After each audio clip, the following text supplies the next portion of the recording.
Right? My fingers could represent the ligaments. Yeah? And there it is. That connective tissue doesn't have elastin in it. And it's oops, oops, oops, oops, oops, oops. That person goes, like in the ATM lesson, it's like, whoa. And it's, whoa, not a lot of room there. So the movement range has to be smaller. Yeah? The muscles, of course, in the nervous system contour for someone who has close-packed joints. But then there's this other person who has the opposite, the extreme opposite, which is a loose-packed joint, so that the ball or the head of another joint is about here, and you have a space in between. The ligaments are much longer. Yeah?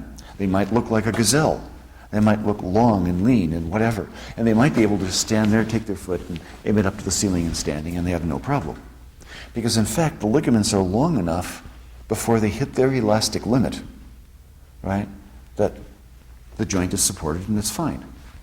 However, if a person with loose-packed joints were to play football, like Robbie was suggesting, and somebody were to knock into them laterally, let's say at their knee, or that's a good example actually. You're planting your foot, someone hits the side of your knee, and you have loose-packed joints.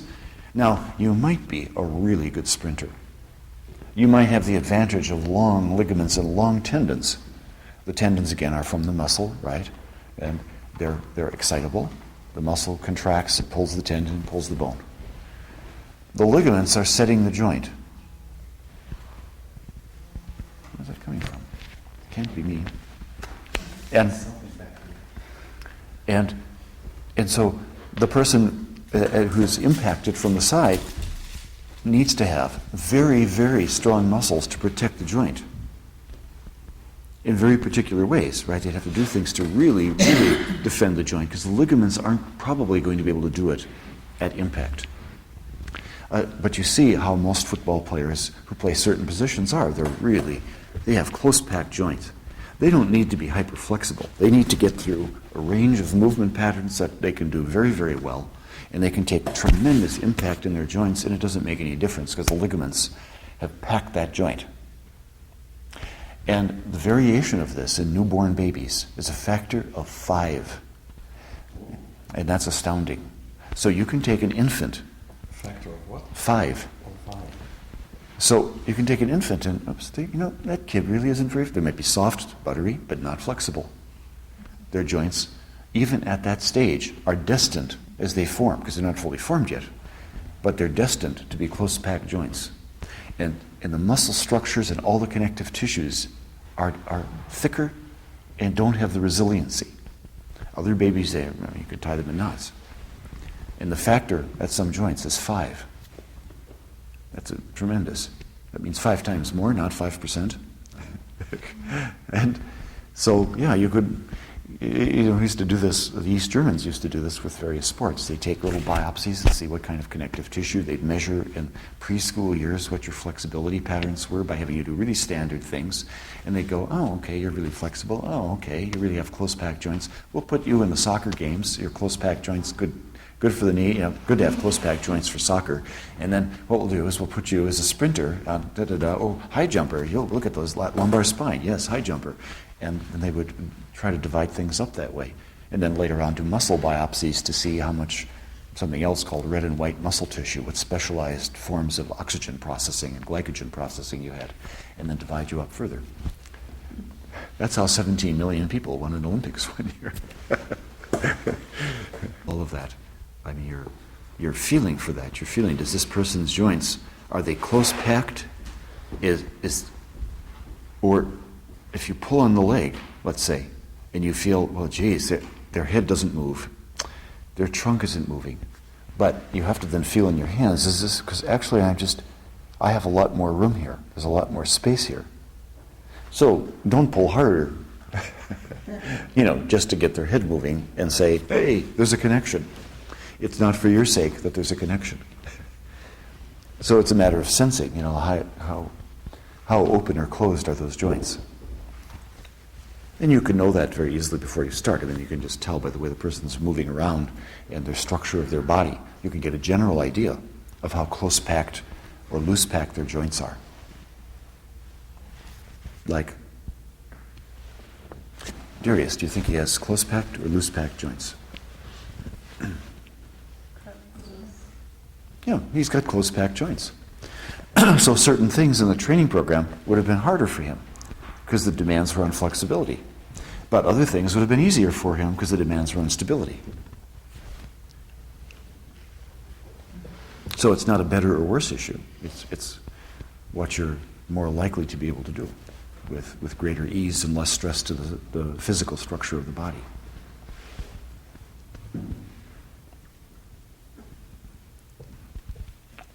Well, that's what else can you say about ligaments? They close-packed joints, they limit the movement of the joints. That's a good thing or a bad thing depending on the situation. Done. But with dancers, and this is worth, sorry.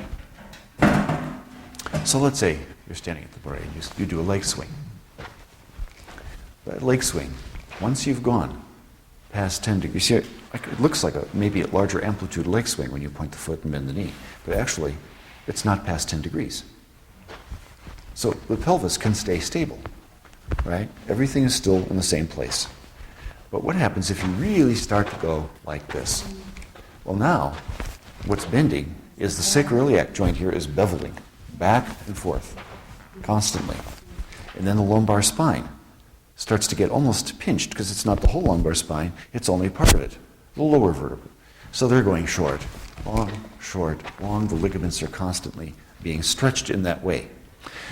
So there's a tendency, no pun intended, that if you take a tendon or a ligament, but the worst is the ligament because of its lack of elastin, and lack of ability to stretch, and you stretch it anyway by either long, prolonged, like yoga-style stretches, or things that dancers do, repeated motions into length in a way, bouncing stretches, that kind of, remember, you see, people used to still do that, I guess, in some places. It's amazing, but that's gone more or less out.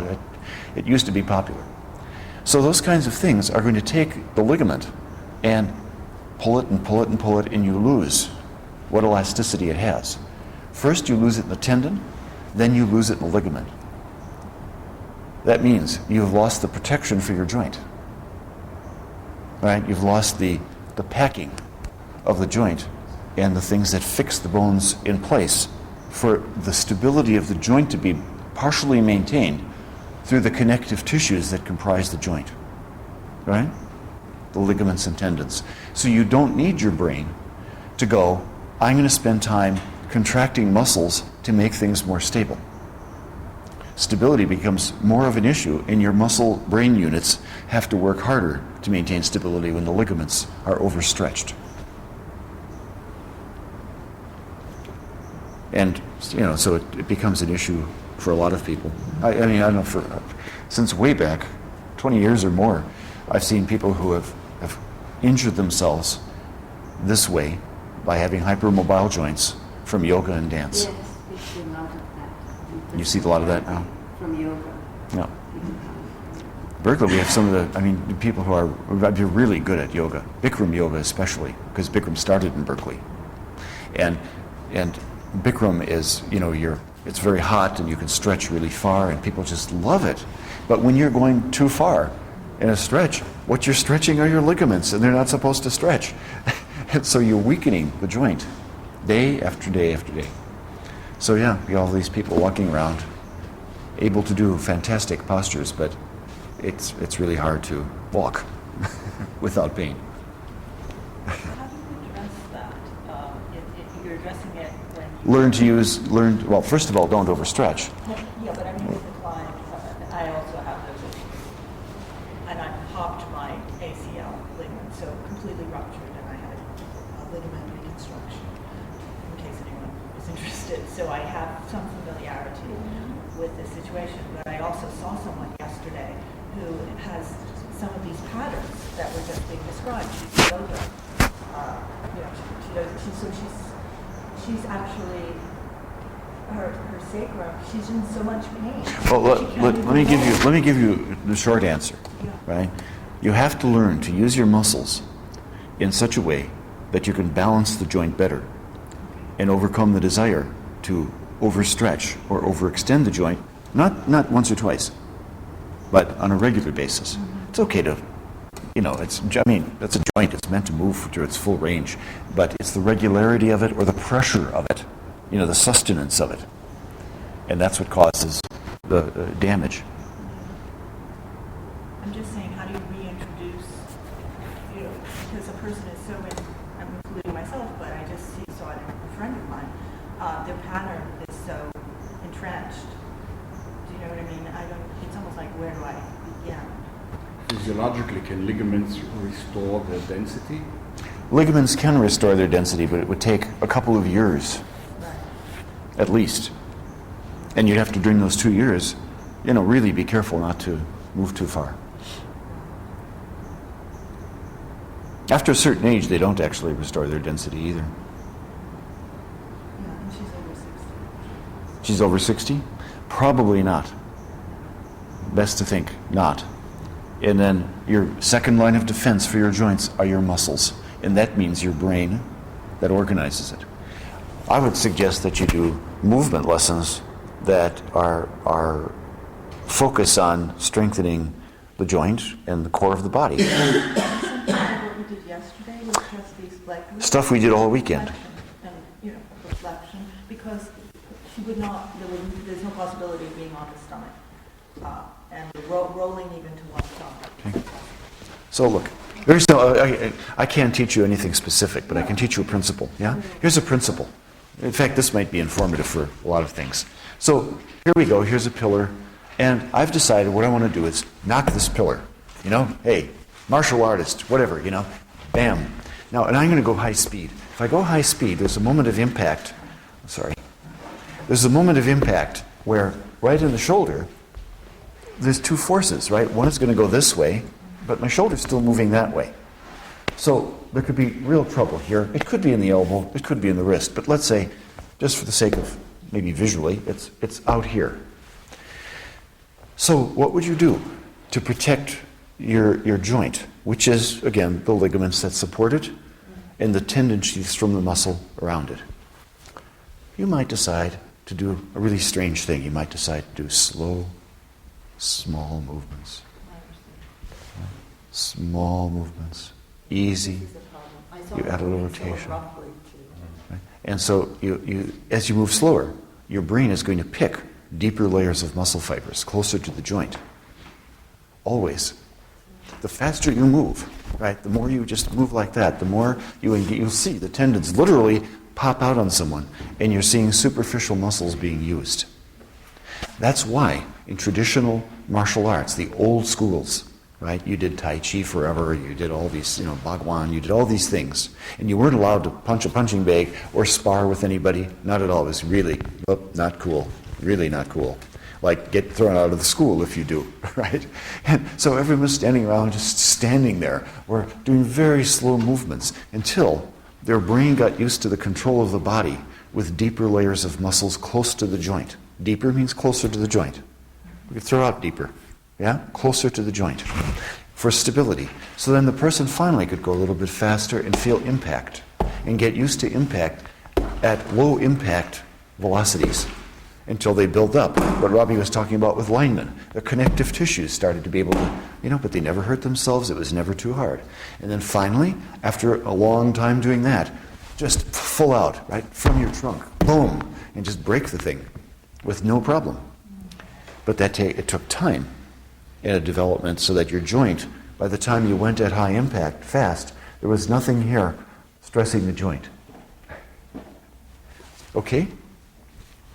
So if you think of that as a general principle, you can see why someone doing judo, which is a high-speed activity, right?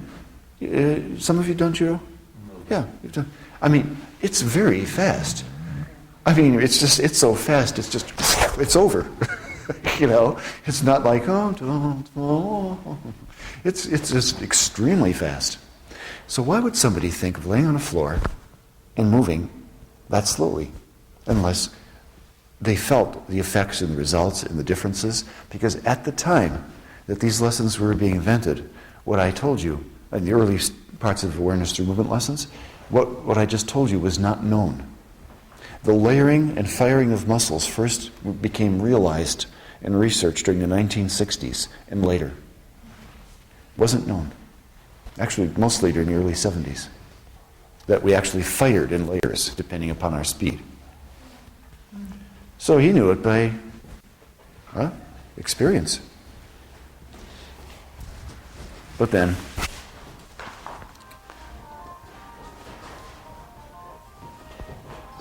Not mine is gone.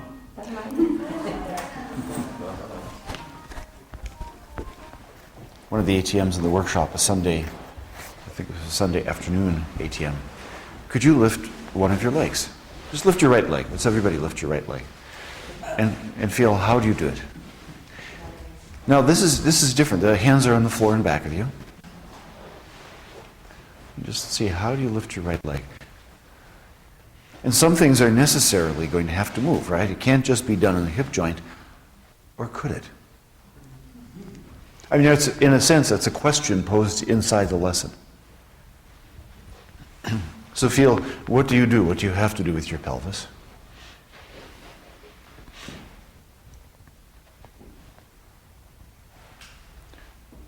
So let's just look at different people. So look at Rosa's strategy. She rotates.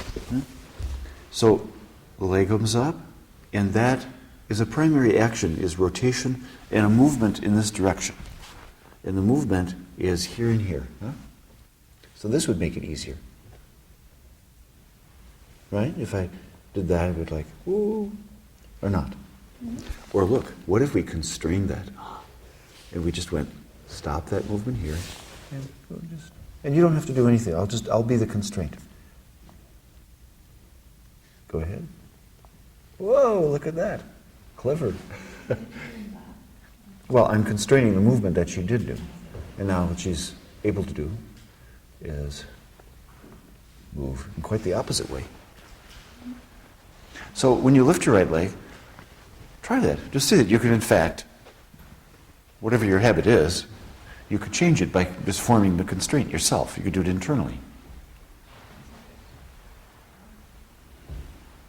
Now, some people have their legs, if your legs aren't wide enough apart, you aren't going to have a strong diagonal effect. So you want to be able to just toss them open and yeah, we have enough room in here.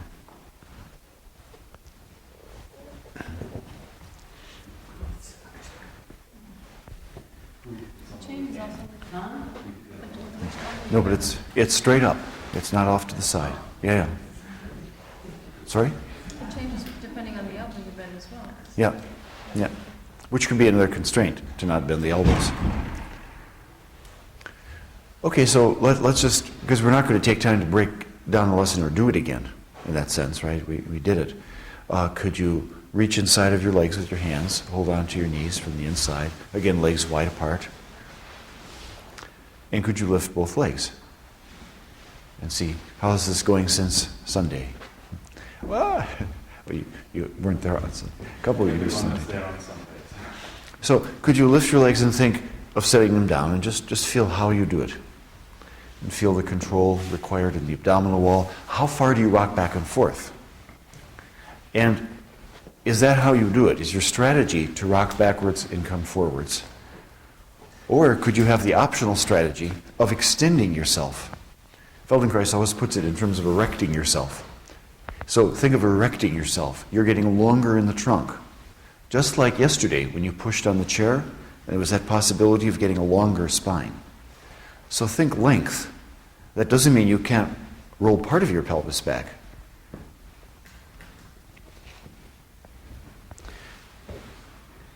So here you have to contract your psoas muscle really strongly. You have to contract the lower abdominal wall, but not the upper at all. So you're segmenting off your abdominal wall. You have to bend parts of your spine, but nothing except the really lowest parts of the spine.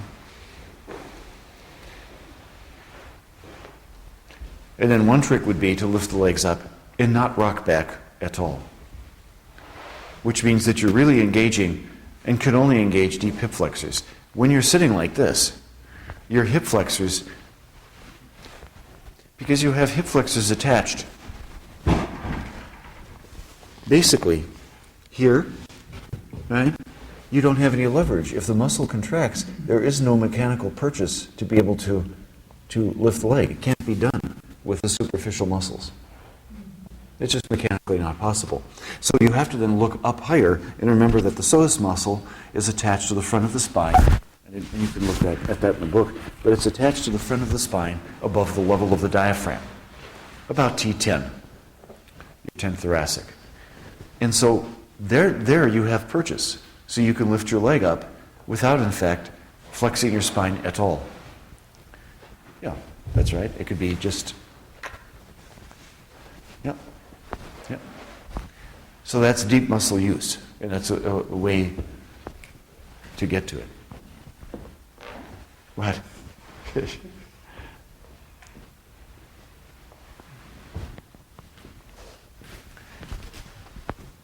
Now what that means is that there'd be a sort of a countervailing movement, and the countervailing movement would be that you would roll your pelvis forwards as you lifted your legs up.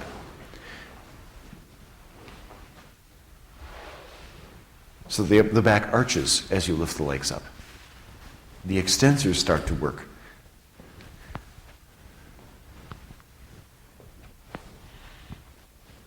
But again, I'd suggest both at once for doing that.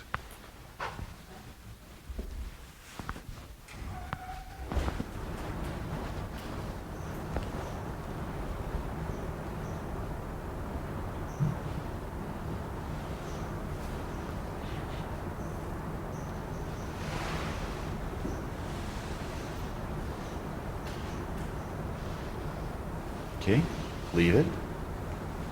So, could you find a partner? Just take the person nearest you, it's the easiest. Okay, so could you, as we did at the end of the day yesterday, get your fingers first find the midline of the rectus abdominis, just the midline of the body, and see how do you make contact there so you don't tickle them or create any sort of irritation, but that you define the midline. So you help define the midline.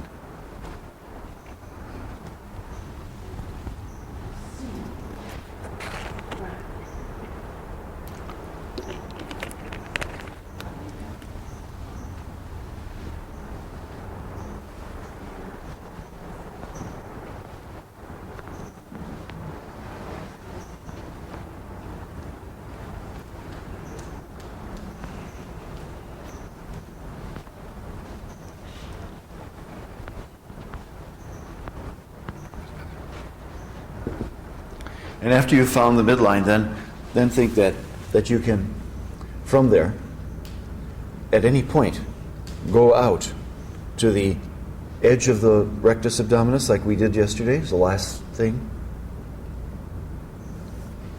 Give it a little movement.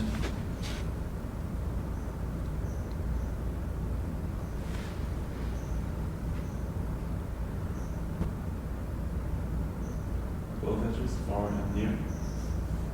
Sorry? Both lateral edges of the rectus abdominis? Yeah, both sides. And so what you can know that what you're doing is pulling, if you will, on the connective tissue.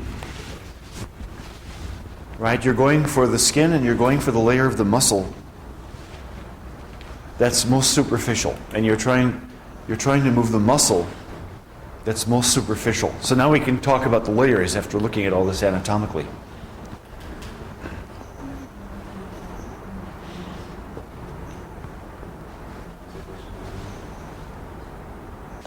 Out here, you have all of those transverse muscles, oblique muscles that we were talking about. Then you have, back in here, you have the quadratus lumborum. It goes from the 12th rib down to the sacrum, and that's invested in the same connective tissues. Invested means bound into, and has a distinct feel to it. Then you have also the connective tissues that cover, if you recall in the book, most of the lumbar spine. The stuff that we were talking about when you pick something up gets stretched, retains a certain elasticity, and contributes to the springiness of a lift.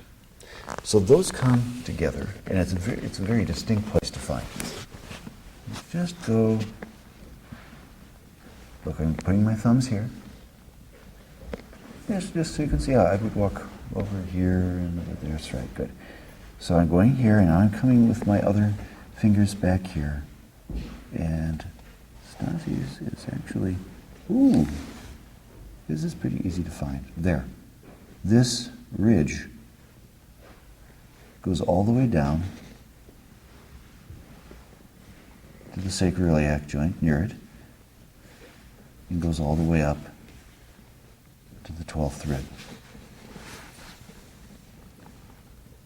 Can you feel that? Mm-hmm. If you're on the other side, you'd feel it even more because it's even more contracted.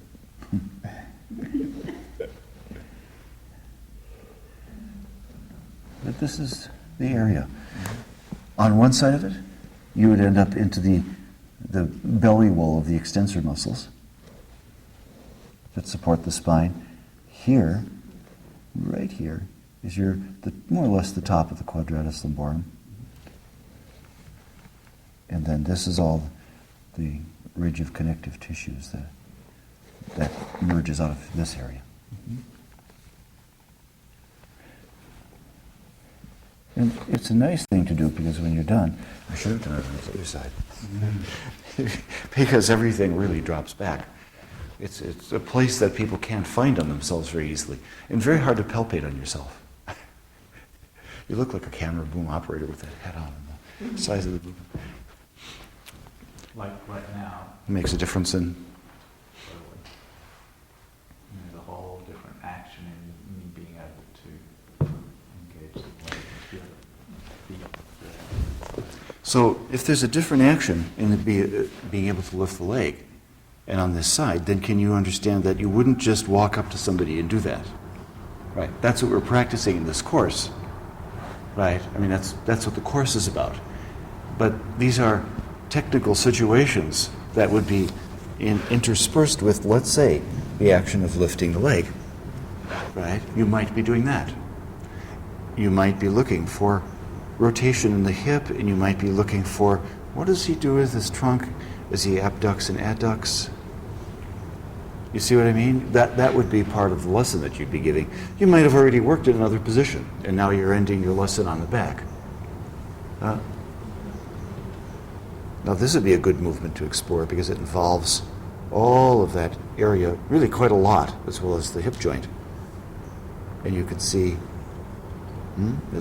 so there's a lot of interesting stuff going on here, right in this movement. So you might be exploring things like this, huh? Yeah? And then you're going, oh, well,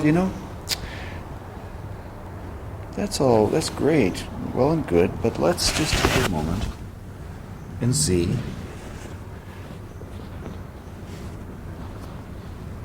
if we go right into that place where the quadratus lumborum meets all that connective tissue, and you come up and see what happens there. Could that help free the movement? Now what I'm going to do is I'm hooking with my fingers. And I'm doing this. Yeah? Primarily through just one finger, but a couple of them. And I'm going to pull that tissue out this way. I'm going to go, oh yes, let's go out. Let's try that as a movement. Just take it out, let it settle, and see, does that help him open the hip more? And does it allow a little bit more of this movement? Well, seems so. In fact, really quite a lot.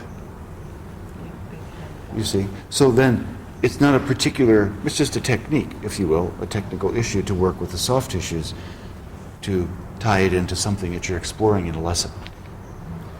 And the lesson could have begun or be a lesson. A good simple lesson you could relate this to would be simply tilting your knees from side to side to see how does the person do that, what do they do along their ribs with their back. And then what happens if they, let's say, tilt their legs and they're as if stuck or limited severely on one side, or they find that it's painful, maybe in their back. So that you would like to have more tools, perhaps, than some of the things that you already know.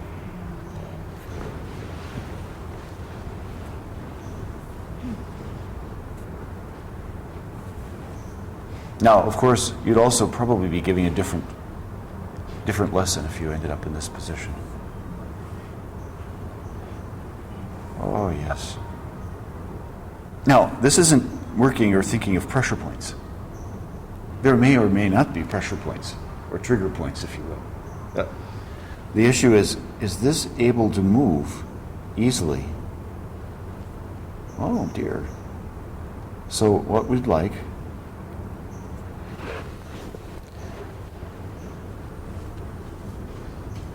is to take this tissue and lift it up and give him this movement with that lift of the tissue rather than going to the spine.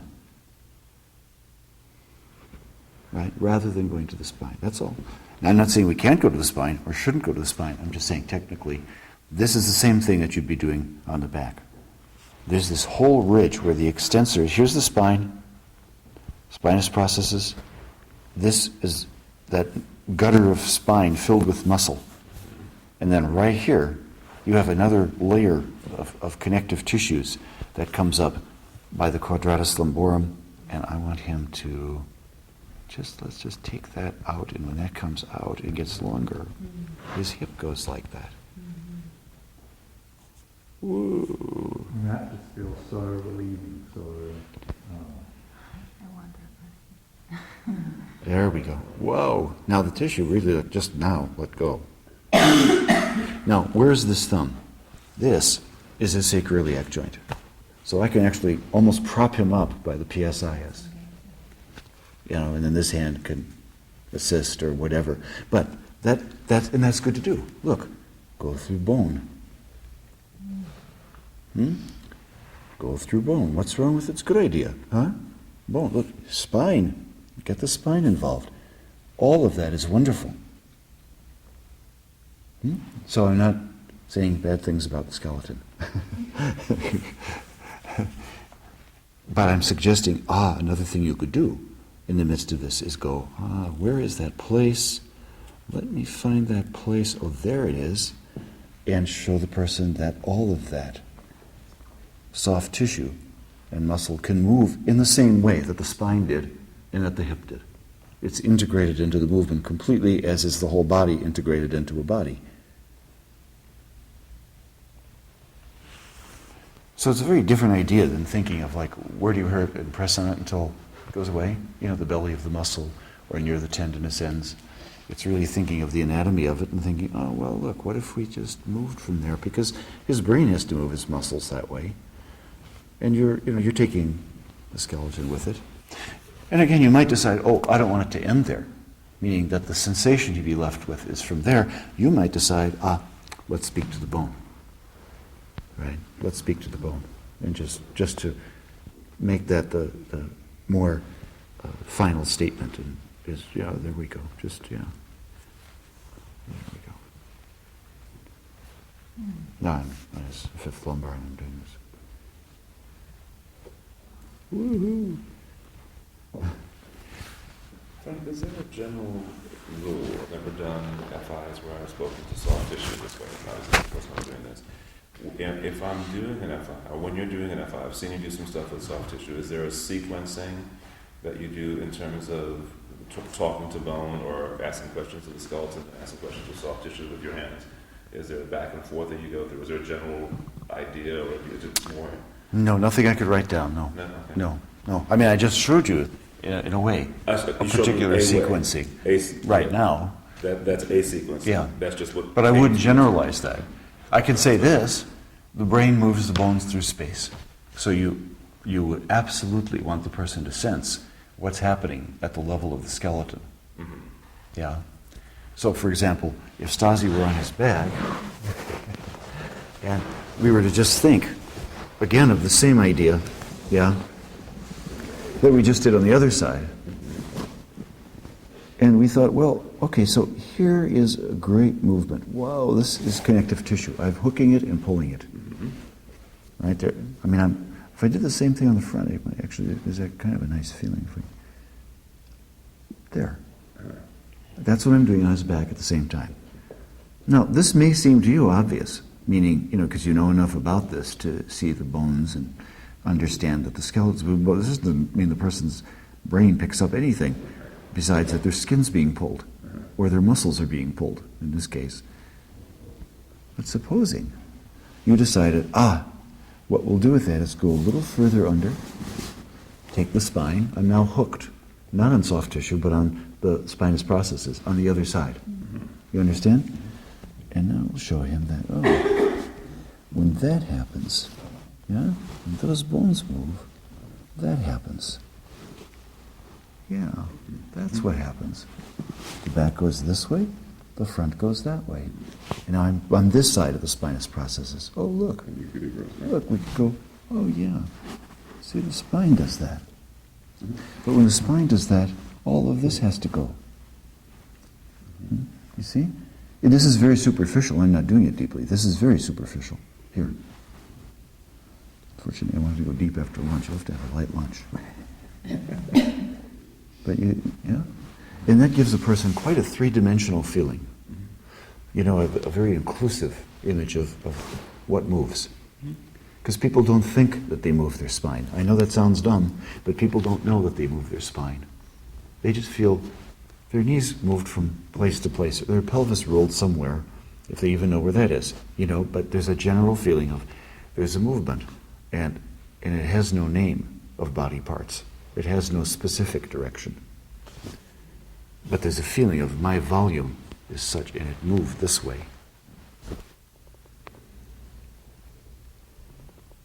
Anyway, that should help that a little bit.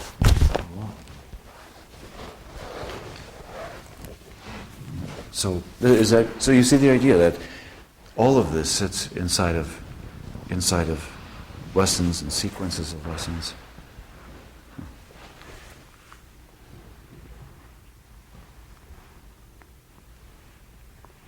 Now, see what I would do here.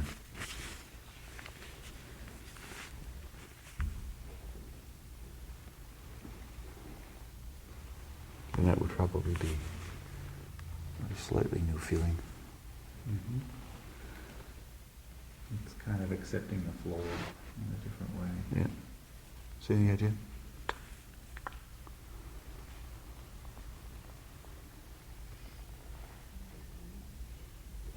And just the feeling that that area back there, can actually become a stable, secure place to allow my leg to move around. And I'm not going to take them any farther than this. I don't want it to go. Again, the size of the movement or the range isn't as important. It's less important if you want that feeling. So.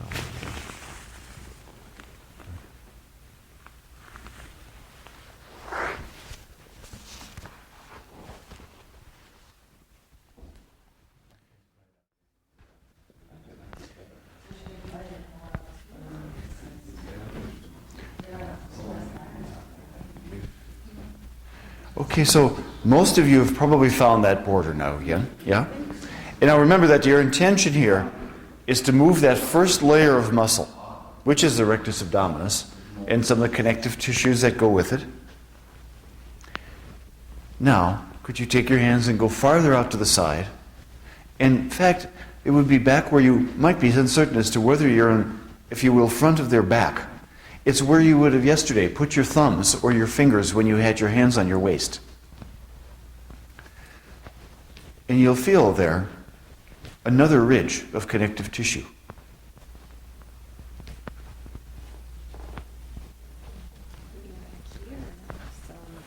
No, back here. Place. So far it's been clear on people.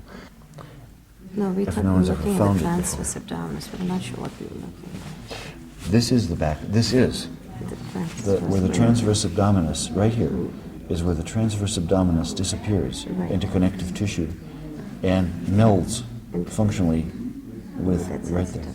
Yeah, right there. Right there. Yeah, with the quadratus lumborum. Okay. Makes sense. I'm just wanting to give people a sense of that wraparound. Okay, so the wraparound. Yeah. Okay, thank you. That's very kind. No, I know this is post-lunch, so we'll all have to be very careful. Huh? Could you bend your knees and stand your feet? So we'll start diving. Yeah? We'll do it 2 different ways. So, diving. So one thing that I think is important is to realize that pressure, the initial pressures are, I do generally use the backs of my hands because they're more collapsible. Just when you're just getting right there. Some people are tremendously anxious. I've worked on people whose abdominal walls is hard and it's a soccer ball. It's amazing. And so this would be about as much pressure as you might start with. And some of these people actually manage to work out. It's a wonder. Although, of course, it reinforces things. So now let's go with fingertips. Oh.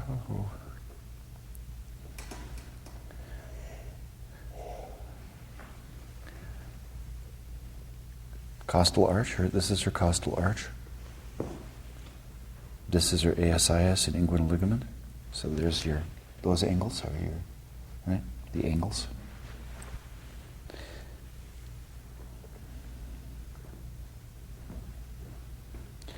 In this time, I'm going to go this way and this way to feel which is softer. Oh, this is nice and soft. Oh, good. Right here.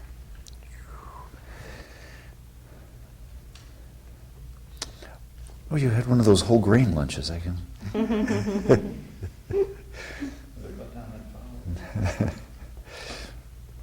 There we go.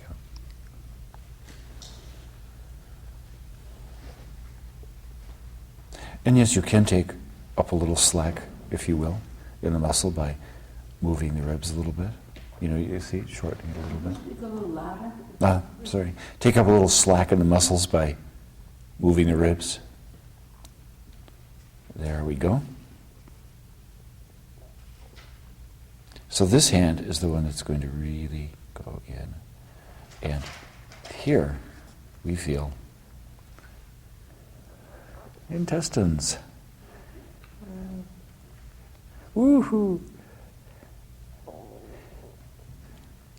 It's interesting that the intestines, if you look at the illustrations in the book, and more so on dissections, have an odd resemblance to a heap of brain.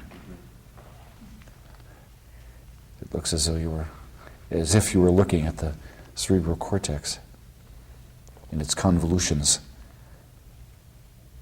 Now, I'm going to stop as soon as there's a sense of something that's firmer than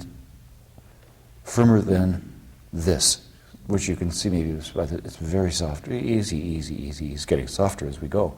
But there, now it starts to get firm. And I'm going to move laterally and move out in this direction to give you a little more space. And now, I says you have to please say if anything bothers you in here. Mm-hmm. Yeah? If any of this is irritating even. And now I'm hooking right here. This hand goes in back of this one. Woo-hoo. And now my intention here is different than what we just did earlier, because I'm trying to get to deep layers of the abdominal wall and slide enough. And you see the way I'm doing it. This is a technical feature that is, yeah. You see how I'm doing this? My hands rotate against each other. So it's a pivoting pull. And I am pulling towards myself, but yeah, it's an interesting feeling, huh? And you can actually take a lot of layers of tissue with you, so you really can move the connective tissues that go right over the intestines, the stomach. Woohoo!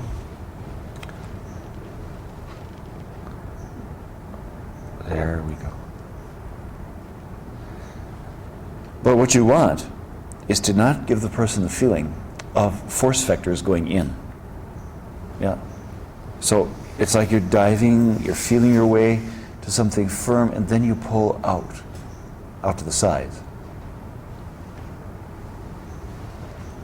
You'll feel all kinds of things along the way. Oh, look at that. Ooh. Coochie, coochie, coo. So you can get very far down.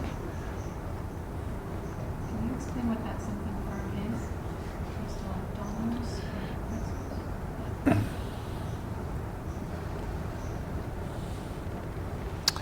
We're going to stop so I can, just for a second, let you just float with the feeling, yeah? How deep are you? Pretty deep, but I'm not nearly as deep as we will go. I'm not attempting to touch her spine or get to the psoas muscle or anything like that, but it's deep. It's at least another, if you thought of it in thirds, it's 2/3, yeah? Like I have so much more space. Mm. It's really cool. And that's sort of if you thought of like an intention, that would be a message you'd want to convey. Space. Room for things to move around in there, room for the diaphragm to excurge, room for things to, and then also what stops things. I have different ideas about this. I have this whole idea that you don't have to accept, that most health and most disease are issues of inflammation. So, Issues of what? inflammation. For example, if people exercise too much, what happens to their connective tissues? It becomes inflamed, and because of that, it shortens and tightens. The muscle, overexcited, will shorten and tighten, but the connective tissues in the body become inflamed. And so when people think, well, I'm sore because I did such and such, that's really what's happened, right? Now, our intestines and all of the mesentery can very easily become inflamed. Inflammation can exist in arteries. That's been established for years. So, if we thought of it in a generalized way, the brain becomes inflamed. People get inflammations that affect the head. This is, So all of the organs can become inflamed. And one of the things that you, I think, feel when you're working at about this level, where we are, and how can I say, 2/3 of the way in? Look, surface, deeper. Now, just to show you, deepest. Yeah. But where I'm going to go, the deepest. She's actually more ready for deeper, because you have to go slowly. A person has to be able to reduce all of the intra-abdominal pressure that causes resistance, and I think that people have inflammations throughout their intestines that are come and go depending on what they've eaten, the time of the day, whatever. How good their digestion is just then, or that kind of thing. I think that that's normal, actually. But I think that you feel sometimes that, because I can't explain why would some days you feel a certain part of someone's intestines and they'd be very firm and feel kind of puffed up. Other times, no. Now you could say, oh, well, food's passing through, right? But food passing through doesn't necessarily, in some people, they could have just eaten and everything remains uniform. So I think that there's the combination of small inflammations, and then there's the I'm just doing it again. And there's the pressures that are built up by a combination of tightness of musculature, restrictions in the motion of the spine. Remembering that all of this is connected to the spine. So a restriction in the motion of the spine means restrictions in the connective tissues, which means restrictions in the motion of the organs. It would almost be impossible to imagine how would the organs move freely if the connective tissues that adhere them to each other and to the spinal column and to the ribs. I mean, how could that not be? I just said it was a big problem with endometriosis. And- Connective tissue inflammation in various areas of the internal organ. Mhm. And things get bound down. Mhm. Everything gets bound down. Mhm. And you feel it. Inside.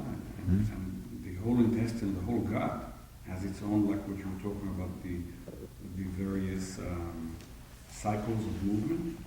The whole gut changes its position in a cycle, maybe once, twice a day. I don't remember what it is. It kind of rotates and de-rotates. The whole thing. The movements of the ancient serpent that lives inside. Mm. So when that is restricted, and it can be with also surgical procedures, a variety of surgical procedures can inhibit that. Mm. Does the endometriosis rotated or is that a normal cycle to rotate? I didn't The follow. normal cycle is to rotate. The normal cycle Yes, is to the rotate movement, twice. the whole intestinal and digestive system.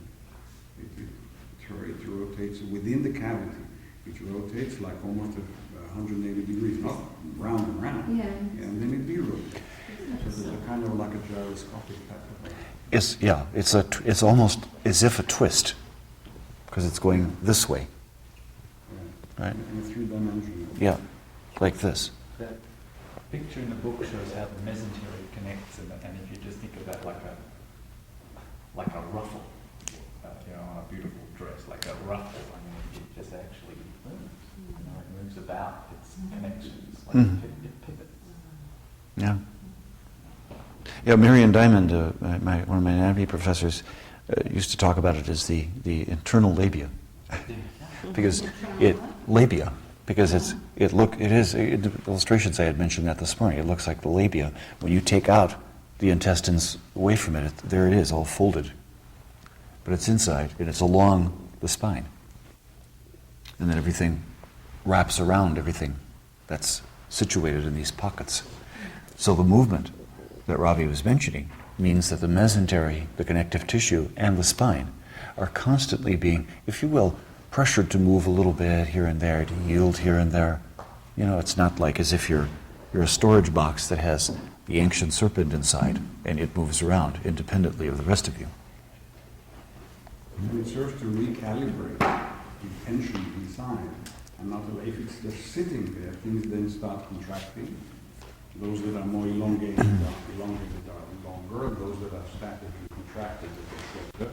And then the movement gradually ceases or gets more and more restricted. This serves as, it's not just the peristaltic action of Right. digestion, it's the whole system is constantly in flux. Slow, but still in flux. And imagine if you couldn't move your spine in certain ways, just a little bit, and you couldn't organize different pressures with more superficial muscles, your abdominal muscles, to control pressures inside. Again, a main function of the whole area being to control pressures inside and respond to pressures inside. If you couldn't do that, wouldn't you be much more likely to inhibit peristaltic action and be constipated, have all kinds of difficulties like this? I'll tell you one thing this is really useful for, it seems, is people with constipation. That it regularly occurs, because once they start feeling the movements inside, I don't know how many people over the years have gone, excuse me, I have to get off the table now, run off to the bathroom. So a word about that, though. Right here, if you go from the ASIS, you drop about halfway down to the hip and go inside. Right in here, you don't want to go deeply, because your ovaries are about there. So you don't want to put a lot of pressure on ovaries and fallopian tubes. And of course, if you go way down to the spine there, not a good idea. So it's easy to step above them. I mean, just if you move your hand, just the span of your hand, you're easily above them.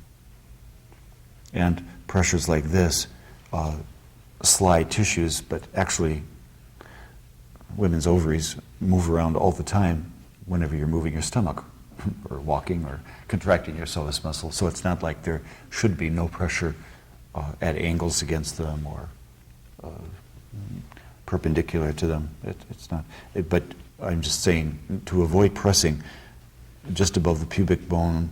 Well, it's a ways above the pubic bone, but about here. And you want to avoid doing that because direct pressure on the ovaries, if you don't know what you're feeling or where you're pushing, is a bad idea. You can press my ovaries anytime. Yeah. Guys, everybody knows we're more insensitive, so it's, but you can be sure if men had their testicles and there they'd say, stay away. Yeah. Gets the tissue to really, oh God, this is really softened up. Look at that. Whoa.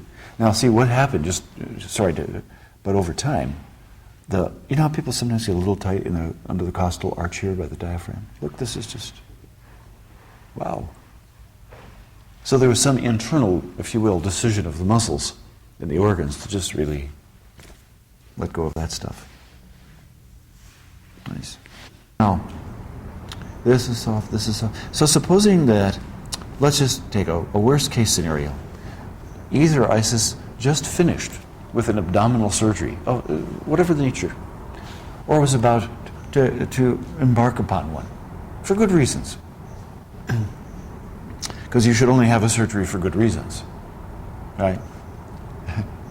So, wouldn't this be the ultimately useful thing? So, I talked to a couple of surgeons about this that felt that, yeah, issues of scarring and issues are related to issues of tautness, because if the skin pulls tightly, it pulls the wound apart a little bit.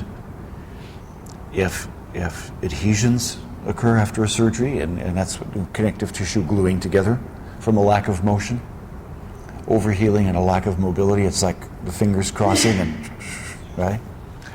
Well, you could reduce the amount of adhesions theoretically if you had less pressure on this.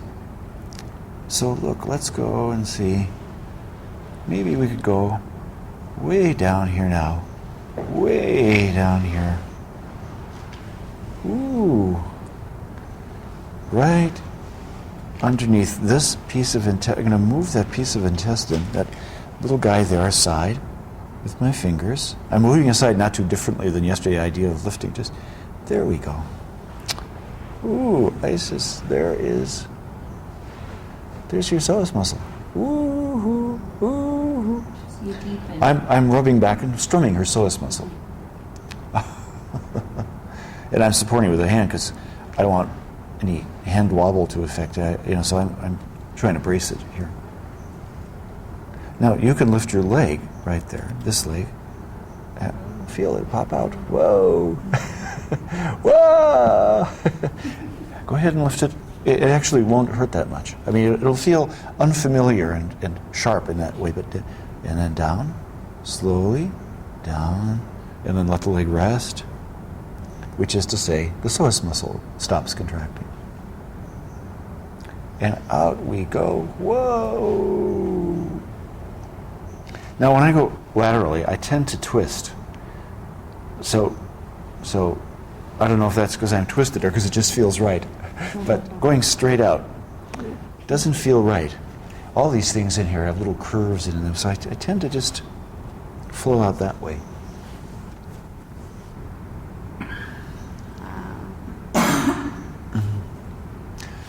I think that this should be done on a regular basis with a lot of people. Really. So there's this guy, his wife is a practitioner, who's the head of a physiotherapy department in the Bay Area, and he was part of the Yerkes primate research group, and then he became a urologist.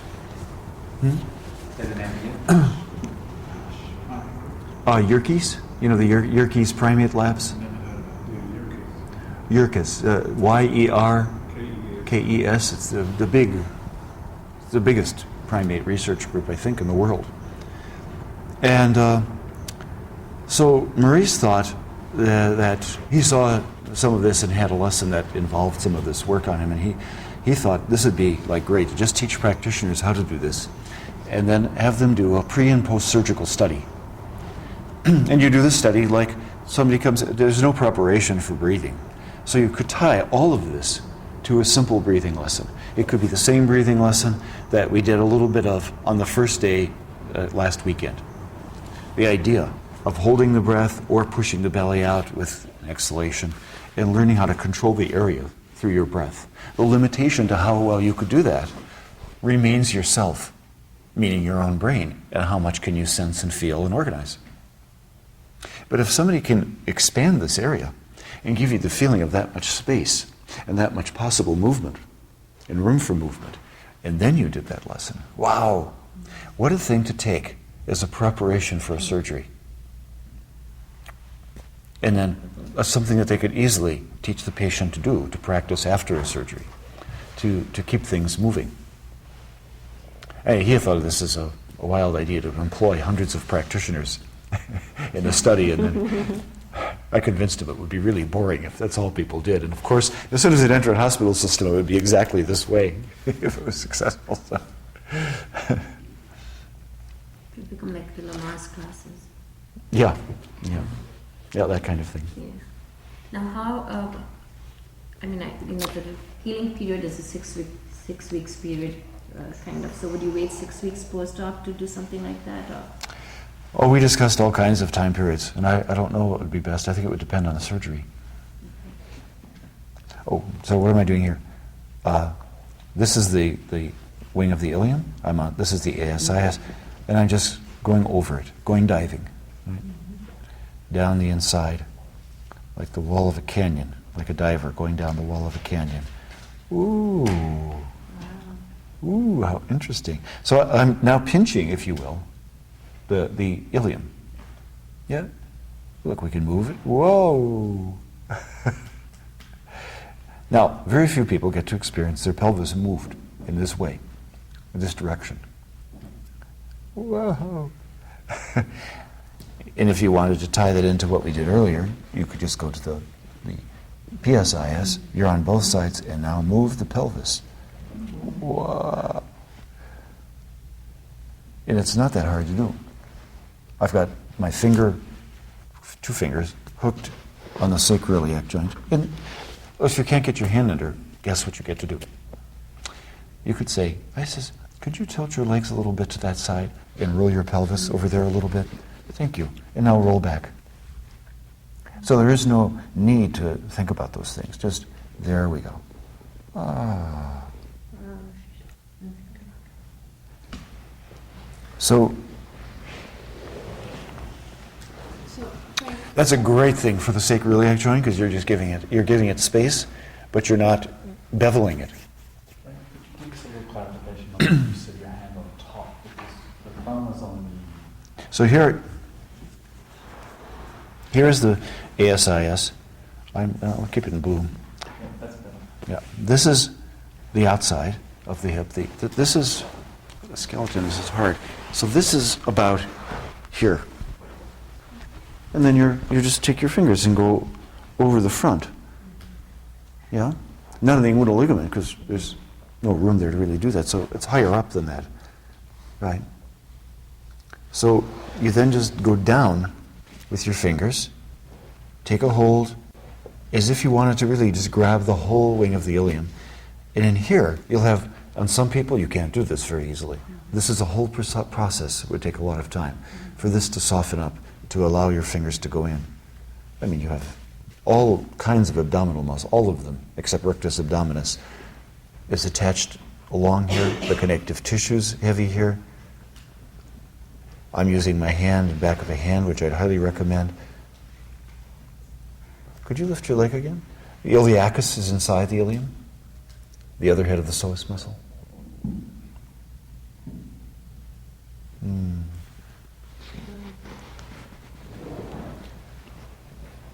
Whoa.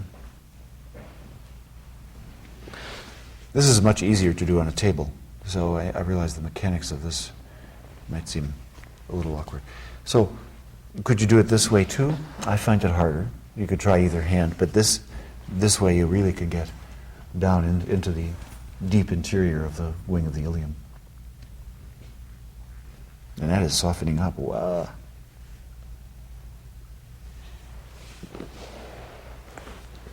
I think the only thing to do with it is to experience it. So, you know what you should do right now? It would be a very good thing to do. You probably feel like just laying there, because most people just feel like just laying there and enjoying their intestines. Now, you've only had one side done, so I was thinking of this. What if you stood up instead and you went for a walk just to see what's happened to when the pelvis has been moved that way and one whole side has had such a depth of release of all that pressure. See what happens.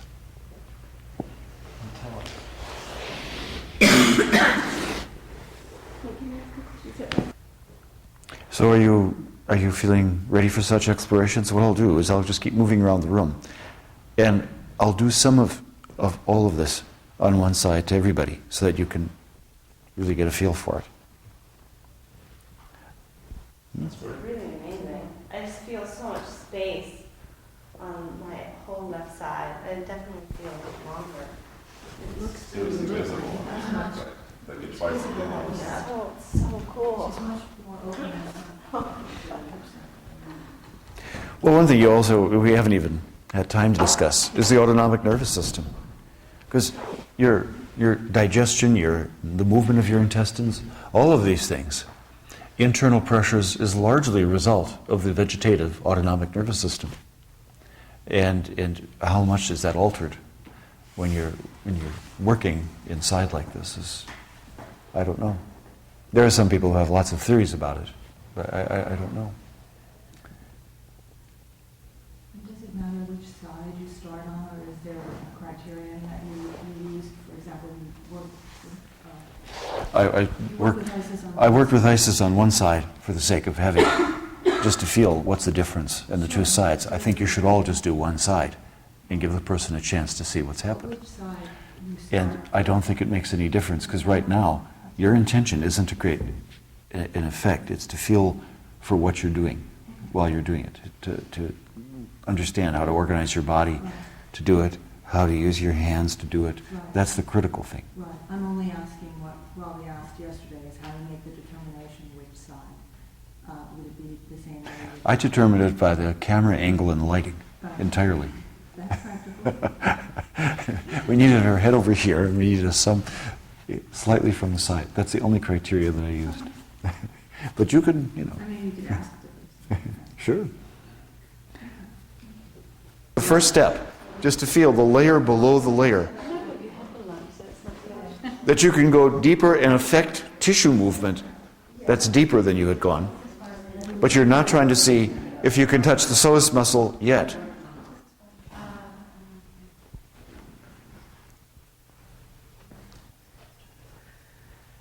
As you're exploring, one thing that you just need to keep in mind is that what you're kind of looking for is relativity. You're looking for differences, just as you would in movements. When something feels stuck and it's not moving freely, or it's moving without resistance. So you're looking here for the freedom of the movement of your hand so that you don't encounter areas inside that seem like they have a lot of pressure or a lot of resistance in them. Yeah? And you're looking for a kind of an even distribution of the pressures inside and little resistance to your hands. Yeah? That's one thing. Everybody hear that? Yes?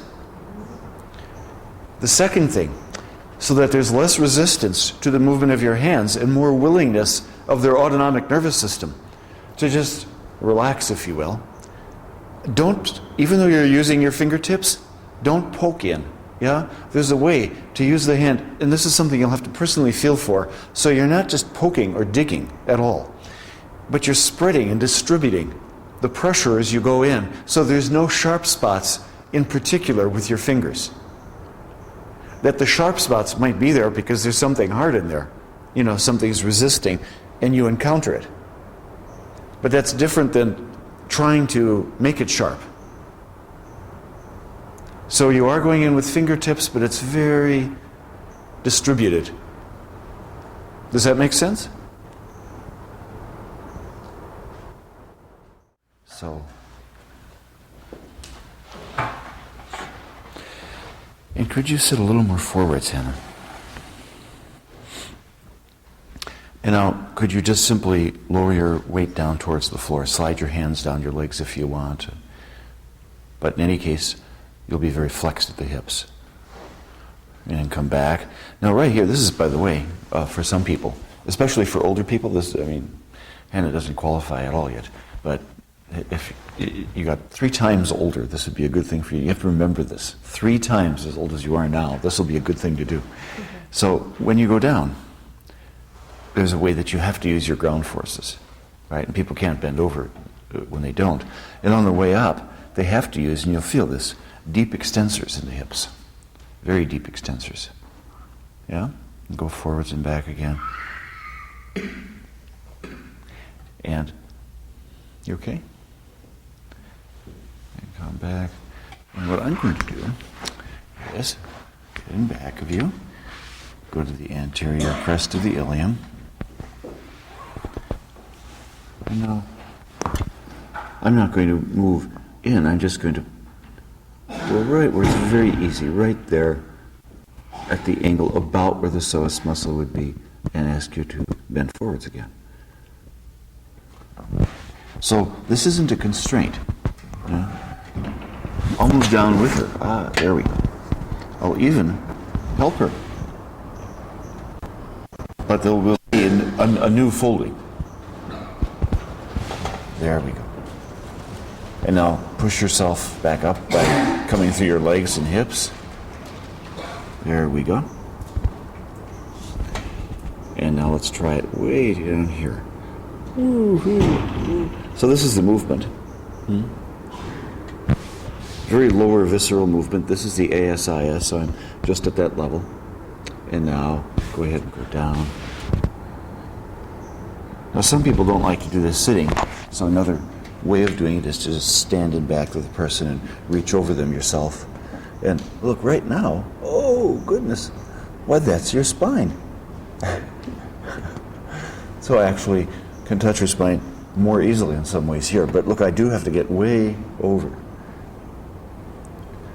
And now come up, push through the feet, there we go.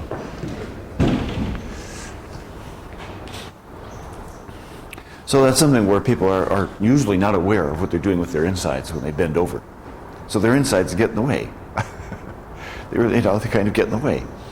Do it now, just by, so you've had that contact, and there's a certain awareness that brings to the movement, and just feel, there we go, oh, yes.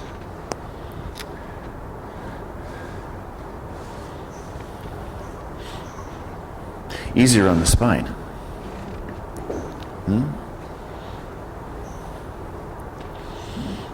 It really gives a person a 3-dimensional image of bending the tube of the body, as opposed to thinking, again, back and front and thinking in superficial layers that way. So that's a really simple application of it. It does require going deep, but it's also something that is easier on the person, and it's going to directly go into what we're going to do next. I think you should practice this. If you want to just take out shares and get a partner, and just the same idea, just do what you saw. Have them bend over first, see how they do it, let them feel what they're using to get back, and you'll find that you can quickly reorganize the way that the person contracts their muscle sequences. Can you feel that change? And you know what I mean by the sequences? Yeah. What fires first, second, third, how they tend to order the movement. So just to do this again, and just to make it very clear. So you just come around like so, find the person's the ASIS, find the wings of the ilium, get an idea how much space you have in there, and then your hands just go inside. But you see the direction? It's not inside like this, like when they're lying down, and you're coming in from the side. Some of you were doing that. It's really more like this, so that your direction, if you just look at the force vectors that are probable here towards the arm, it's as if you wanted to lift the person's, if you were thinking of that hooking, pulling process, it's almost as if you were hooking things and pulling them up and back. But you're not going to do that. They're going to go forwards. So you simply go like so, And then, Robbie, could you lower yourself down to the floor, slide your hands down your legs would be the best way. And then as the arms go down the legs, the shoulders go forwards. And I'm providing sort of a constraint, but not really. I'm giving him a feeling of how this lengthens. You see, it's like, oh, I can go back in here again. Oh, yeah. So the front is a longer feeling. You can step over the chair with the person if you're kneeling. It's a little bit harder to do because you see the force vector there. That's why some people prefer standing. Yeah. So, yeah, and then come back up, please. And you help the person come up by just going, oh, yeah. Oh, yeah.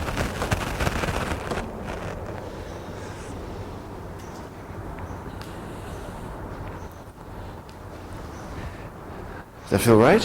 Feel Yeah. good? It's a feeling also of the lengthening of the spine itself. Yes. The front, the bodies of the vertebrae, if you're making them longer, so that as I bend forward, if it's not elongated, it kind of compresses here. So this way it's kind of bending but long. Mm-hmm, mm-hmm. And that's what I was saying before, that people can collapse in front. When they bend, they just simply drop. And the spine just sort of caves in front. So, not so. And this way there's more room for their intestines, right? There's more room for their viscera. So you could also look at this as the mesentery and all of the connective tissues as being handles with which you grab a hold of it and kind of help the person to lengthen in that direction by using the handles of the viscera. It's like climbing Mount Viscera. The camera can come in at about that angle. Yeah. Basically the same as we were doing yesterday when I worked with Isis on her back. So what if you don't find it all that comfortable to work on the person's stomach? They don't find it comfortable. In fact, they don't like the idea of laying there on their back, feeling exposed and vulnerable and feeling fingers go into them. Now, Carol, is it comfortable for you to turn your head to this side? Mm-hmm. Is it okay? So another strategy is to simply get them on their stomach. Here it's very easy to lift the pelvis, come under the ribs. And usually, the best thing to do anyway when you get on someone's abdominal wall is wait. Wait and see if they're still breathing.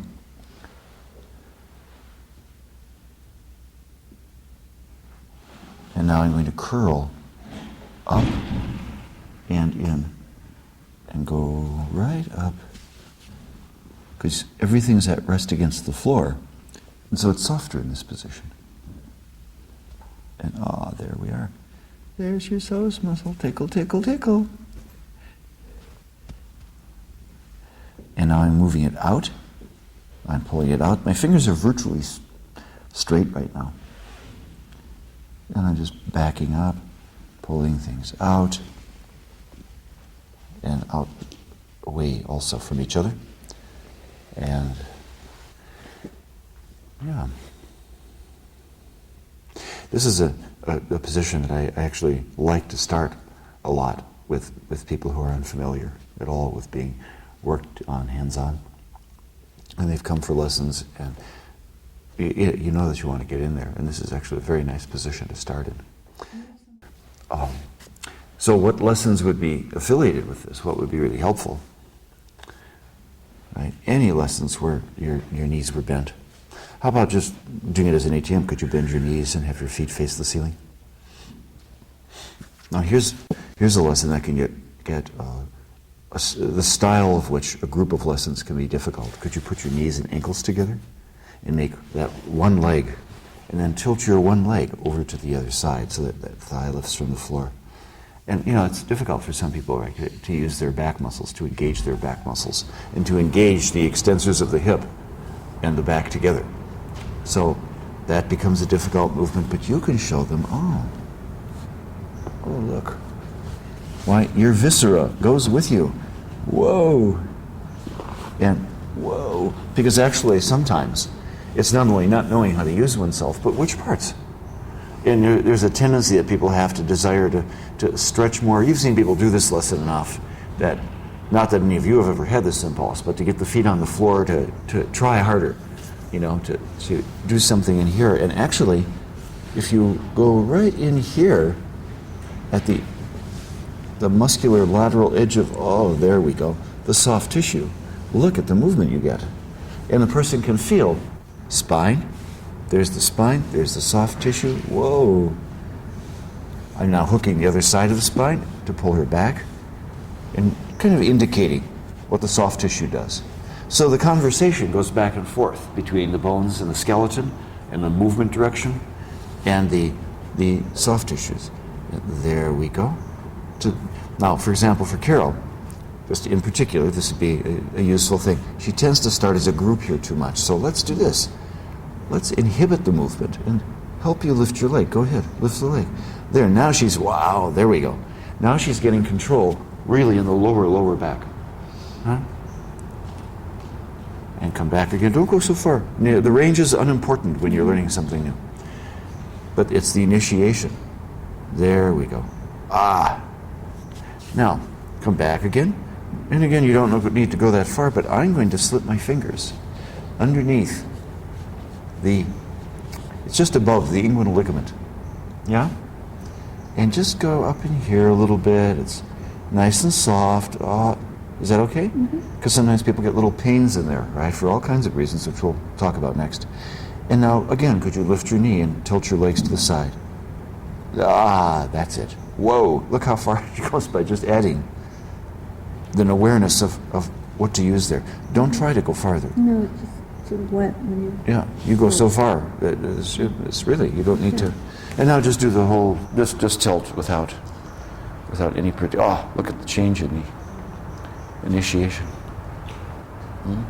This is a great position to work with a lot of people. If somebody's anxious, somebody just doesn't like Frankenstein coming to their belly. You won't have that problem, most of you. So